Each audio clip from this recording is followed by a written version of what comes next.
Ito ang nagpasarap. Salted bok choy with fried chicken wings. Hi guys! Meron ako ditong bok choy. Ayan guys, i-blush muna natin ito guys. Make sure na nahugasan natin itong mabuti at tinignan natin kung may mga dumi-dumi tuod. After that ay salain natin ito guys. Ayan guys, and then painit tayo ng kawali, iprito natin yung ating chicken wings. Ayan guys. Nag-marinate ako dito ng 5 pieces na chicken wings. Ito ay ilalagay lang natin sa top ng fried bok choy. Ayan, salted bok choy.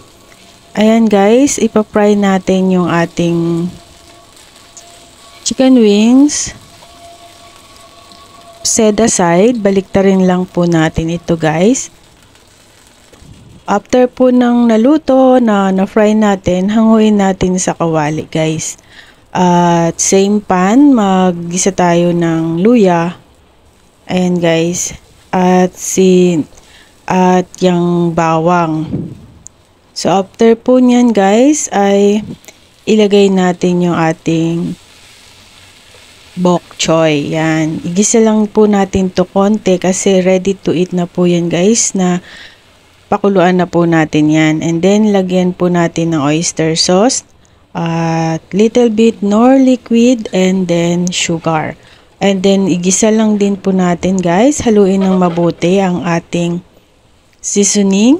Ayan guys. So, that's it. Ganon po kasimple, ganon kadali at ganon kabilis magluto ng gulay. Yan guys. Gusto kasi po nila ito na pinakukuluan, yung binablush. Ayan guys. Ito guys, maglipat na po tayo sa isang malinis na plate at ready to serve na po ito guys. And lagay natin ng chicken wings, yung fried chicken wings natin sa ibabaw lang po guys. At yung aking alaga ay chicken wings yung kakainin niya. Kaya nagdagdag ako ng chicken wings kasi ang niluto ko ngayon ay yung steamed pork with tofu pop. Ayan guys. At baka hindi siya kumain nito, so wala siyang makakain. Kaya nagdagdag ako ng chicken wings sa ating salted bok choy. Ayan. And ito po yung ating steamed pork. Ayan guys, with tofu puff. Ayan. So, ni-steam ko po ito sa rice cooker. Sinabay ko po sa pagsaing sa rice. Ayan. Para makatipid tayo sa gas.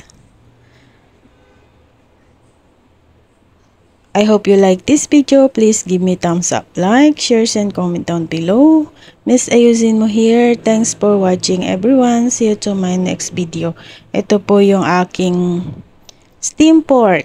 Yan. Minarinate ko lang po ito ng oyster sauce, light soy sauce, dark soy sauce, sugar, salt, yung black bean soya beans, ayan. Yung tofu pop, at nilagyan ko din po ito ng sugar, ayan, cornstarch. And then, steam lang po ito ng 15 minutes, ayan, doon sa rice cooker. And then, bawang, sibuyas, luya, ayan, imimix lang po natin mabuti. Ito po yung bok choy. Konti, kumakain din po ito yung alaga ko ng konting bok choy. Ayan.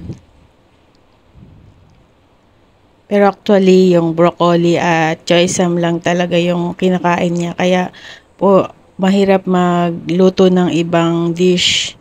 Kaya try ko po ito na kumain ng alaga ko. Chicken wings lang po yung gusto niya. Ayan.